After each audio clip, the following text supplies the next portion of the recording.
जय श्री कृष्णा, राधे राधे। आप सभी का ब्रज दर्शन ब्लॉग्स में स्वागत करती हूँ।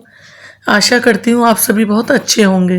आज की इस खास वीडियो में हम माघ पूर्णिमा की व्रत कथा सुनेंगे। माघ पूर्णिमा व्रत 12 फरवरी 2025 को यानी कि कल रखा जाएगा। हिंदू धर्म में और धार्मिक और आध्यात्मिक दृष्टि से विशेष महत्व रखने वाली माघ पूर्णिमा को बहुत ही पुण्य फल देने वाली माना जाता है। इस दिन स्नान दान का जितना महत्व है उतना ही महत्व विष्णु पूजा करने से और कथा सुनने का भी है। तो आइए हम सभी प्रश्न चित्त मन से माघ पूर्णिमा की व्रत कथा सुनते हैं। पौराणिक कथा में वर्णन मिलता है कि किसी नगर में धनेश्वर नाम का एक ब्राह्मण रहता था। उसकी पत्नी रूपवती, पवित्रता और सर्वगुण संपन्न थी। बस दुख था तो सिर्फ इस बात का कि उनकी कोई संतान नहीं थी। यही कारण था कि वे दोनों बहुत चिंतित रहते थे। एक बार उस नगर में एक महात्मा आए। वो नगर के सभी लोगों से दान लेते थे, लेकिन धनेश्वर की पत्नी जब भी उन्हें दान देने जाती तो वो उसे लेने से मना कर देते थे।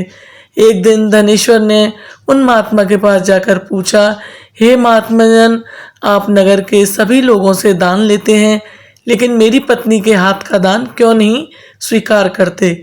हमने अगर कोई भूल की है या कोई हमसे अपराध हुआ हो तो हम ब्राह्मण दंपत्ति आपसे क्षमा याचना करते हैं। महात्मा बोले, नहीं विप्र, तुम तो बहुत ही विनम्र और हमेशा आदर सत्कार करने वाले ब्राह्मण हो। तुमसे भूल तो कदापि नहीं हो सकती। महात्मा की बात सुनकर धनेश्वर हाथ जोड़कर बोला, तो हे मुनिवर, फिर आखिर क्या कारण है? कृपया हमें उनसे अवगत कराएं। इस पर महात्मा बोले, हे विप्र, तुम्हारे कोई संतान नहीं है और जो दंपत्ति निसंतान हो उनके हाथ से भिक्षा लेना अधम या पापी के हाथ से भिक्षा ग्रहण करने के समान है। तुम्हारे द्वारा दिया गया दान लेने के कारण मेरा पतन हो जाएगा। बस यही कारण है कि मैं तुम दंपत्ति से दान स्वीकार नहीं करता। महात्मा के ये वचन सुनकर धनेश्वर उनके चरणों में गिर पड़ा और विनती करते हुए बोला, हे महात्मन, संतान न होना ही तो हम पति पत्नी के जीवन की सबसे बड़ी निराशा है। यदि संतान प्राप्ति का कोई उपाय हो तो बताने की कृपा करें। हे मुनिवर, ब्राह्मण का दुख देखकर महात्मा बोले, हे विप्र, तुम्हारे इस कष्ट का एक निवारण अवश्य है। तुम 16 दिनों तक श्रद्धा पूर्वक काली माता की पूजा करो। माँ प्रसन्न होंगी तो उनकी कृपा से अवश्य तुम्हें पुत्र रत्न की प्राप्ति होगी। इतना सुनकर धनेश्वर बहुत खुश हुआ। उसने कृतज्ञ पूर्वक महात्मा का आभार प्रकट किया और घर आकर पत्नी को सारी बात बताई। पति पत्नी को महात्मा के द्वारा बताए गए उपाय से आशा की एक किरण दिखाई दी और धनेश्वर माँ काली की उपासना के लिए चला गया।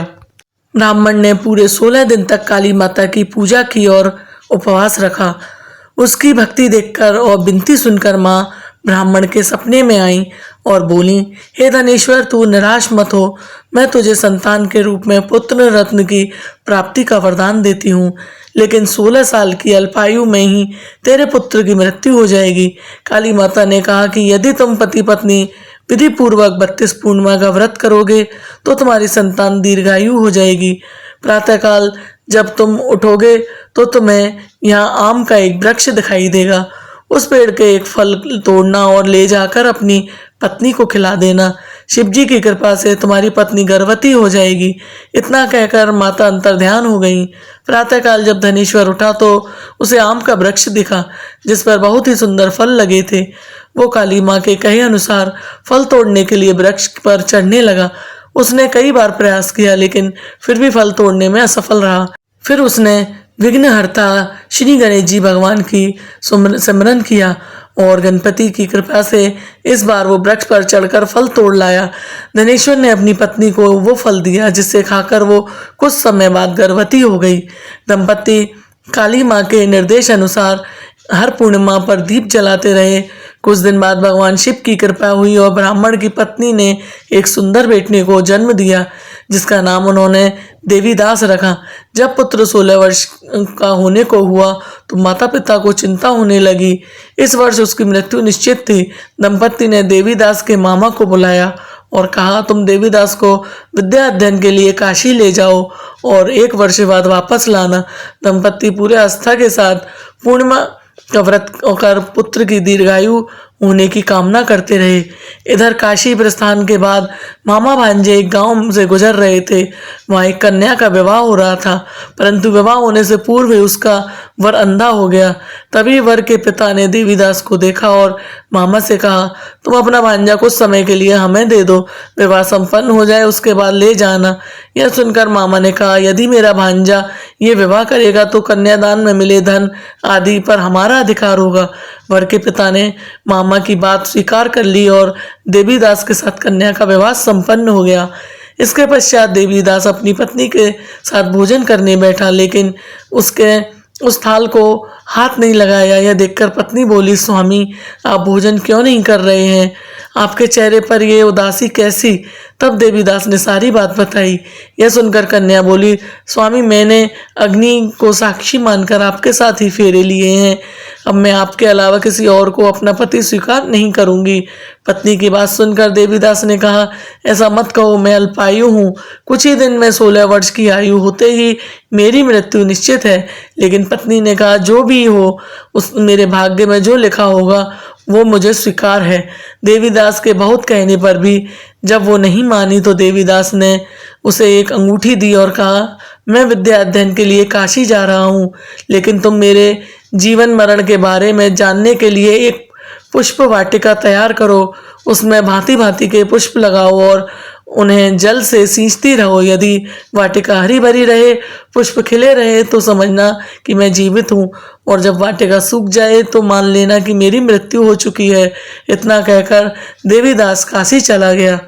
प्रातःकाल जब कन्या ने दूसरे वर को देखा तो बोली, ये मेरा पति नहीं है, मेरा पति काशी पढ़ने गया है। यदि इसके साथ मेरा विवाह हुआ है तो बताइए, रात्रि में मेरे और इसके बीच क्या बातें हुई थी और उसने मुझे क्या दिया था? यह सुनकर वर बोला, मुझे कुछ नहीं पता, और पिता पुत्र लज्जित हो गए और वहां से चले गए। उधर एक दिन प्रातःकाल एक सर्प देवीदास को डसने के लिए आया, लेकिन उसके माता पिता द्वारा किए जाने वाले पूर्णिमा व्रत के प्रभाव के कारण वो उसे डस नहीं पाया। तत्पश्चात काल स्वयं ही वहां आए और उसके शरीर से प्राण निकालने लगे।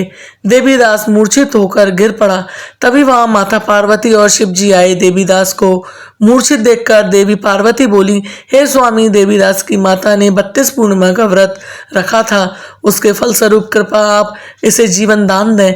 माता पार्वती की बात सुनकर भगवान शिव ने देवीदास को पुनः जीवित कर दिया। इधर देवीदास जी की पत्नी ने देखा कि पुष्प वाटिका में एक भी पुष्प नहीं रहा। वो जान गई कि उसके पति की मृत्यु हो चुकी है और रोने लगी। तभी उसने देखा कि वाटिका पुनः हरी भरी हो गई है। ये देखकर वो बहुत प्रसन्न हुई। उसे पता चल गया कि देवीदास को प्राणदान मिल चुका है। जैसे ही देवीदास 16 वर्ष का हुआ, मामा भांजा काशी से वापस चल पड़े। रास्ते में जब वो कन्या के घर गए तो उसने देवीदास को पहचान लिया और अत्यंत प्रसन्न हुई। धनेश्वर और उसकी पत्नी भी पुत्र को जीवित देखकर बहुत ही प्रसन्न हुए और हर्ष से भर गए। पौराणिक मान्यता है कि जो स्त्रियां श्रद्धापूर्वक पूर्णिमा का व्रत रखती हैं और कथा सुनती हैं, उन्हें संतान का सुख मिलता है, संकट से मुक्ति मिलती है और समस्त मनोकामनाएं पूरी होती हैं। बोलो भगवान श्री हरि विष्णु की जय। ऐसे ही कथा सुनने वाले, व्रत करने वाले सभी माताओं बहनों की सभी मनोकामनाएं पूर्ण हो, सबकी गोदी हरी भरी रहे, सबको मनवांचित फल मिले। भोलेनाथ और माता पार्वती और भगवान श्री हरि विष्णु की कृपा सब पर बनी रहे। ऐसी कामना के साथ आज का वीडियो यहीं समाप्त करती हूँ। जानकारी पसंद आई हो तो वीडियो को लाइक करें, आगे शेयर करें। चैनल पे नए आए हैं तो चैनल को सब्सक्राइब जरूर करें। जय श्री कृष्णा, राधे राधे।